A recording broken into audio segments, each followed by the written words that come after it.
Assalamualaikum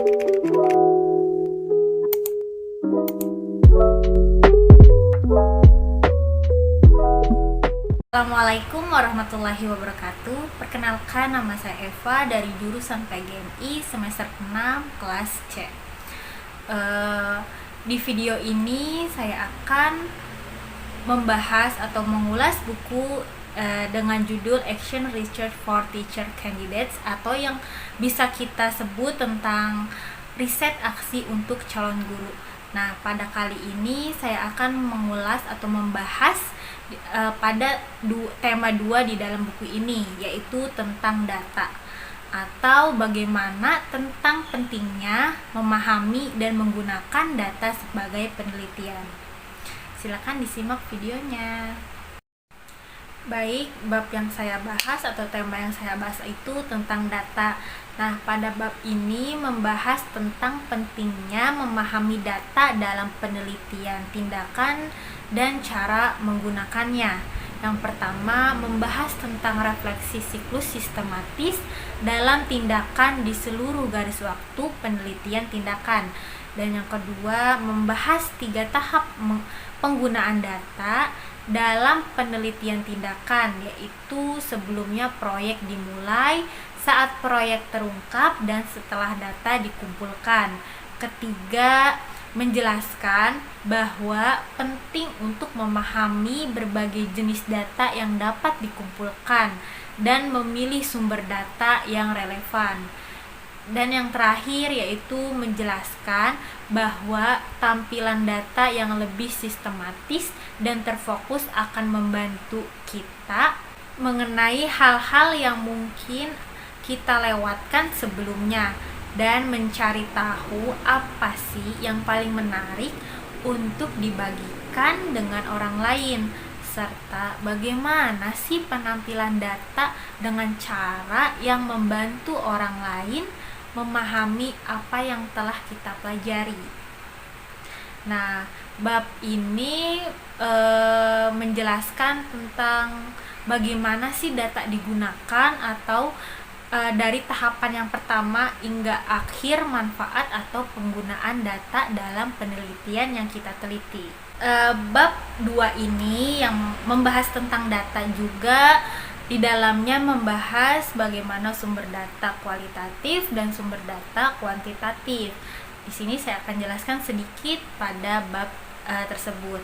Nah, di sini menjelaskan tentang sumber data kualitatif yang pertama, yaitu sumber data kualitatif potensial yang digunakan dalam penelitian ini atau penelitian tindakan. Sumber data kualitatif adalah sumber data yang tidak mudah ditangkap dengan angka, jadi tidak bisa langsung ditentukan begitu saja. Dan sumber data ini sering memberikan informasi deskriptif dan kontekstual yang kaya tentang orang dalam penelitiannya, tindakan terhadap penelitiannya, dan interaksi yang terjadi di ruang kelas. Nah, di sini tuh jika kita ingin meneliti di sekolah-sekolah, jadi tuh kita tidak bisa menentukan langsung dari data atau angka tersebut, tapi kita harus berinteraksi dengan orang-orang yang kita teliti secara langsung. Contoh dari sumber data kualitatif berpotensi atau potensial adalah karya siswa dan dokumen siswa. Jadi itu kita harus mencari tahu dulu nih karya siswanya seperti apa untuk yang kita teliti, dan dokumen-dokumen siswa di dalam sekolah atau kelas tersebut. Karya siswa kan merupakan salah satu sumber data kualitatif yang paling kaya, dan dokumen berupa produk kerja apapun. Nah, jadi kita harus mengetahui dulu nih dokumen yang bisa kita teliti untuk penelitian kita. Dan penggunaan sumber data harus merupakan perlengkapan alami untuk pengajaran dan pembelajaran. Baik, tadi kita sudah membahas mengenai data kualitatif, dan sekarang kita akan membahas mengenai data kuantitatif. Nah, data kuantitatif merupakan data atau informasi yang didapatkan dalam bentuk angka.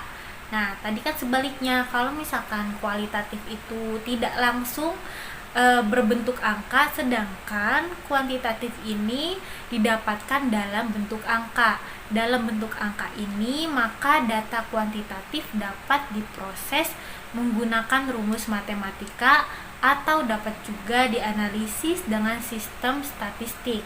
Dan pertanyaannya, bagaimana sih kita mendapatkan sumber data kuantitatif ini? Nah, secara umum sumber data kuantitatif dapat diperoleh melalui survei dengan mendistribusikan angket atau kuesioner sebagai alat penelitiannya. Setelah Anda mengumpulkan data dari berbagai strategi yang Anda pilih atau yang kita pilih, menyusun dan merefleksikan berbagai jenis data menggunakan strategi yang tepat untuk data yang kita kumpulkan, dan pada akhirnya akan menuntun kita untuk memahami data sehingga dapat membuat keputusan berbasis data tentang praktik mengajar untuk meningkatkan pembelajaran siswa. Baik, sekian ulasan mengenai buku Action Research for Teacher Candidates atau riset aksi untuk calon guru, dan saya membahas tema kedua yaitu tentang perdataan. Mohon maaf apabila ada kesalahan. Wassalamualaikum warahmatullahi wabarakatuh. Sampai jumpa.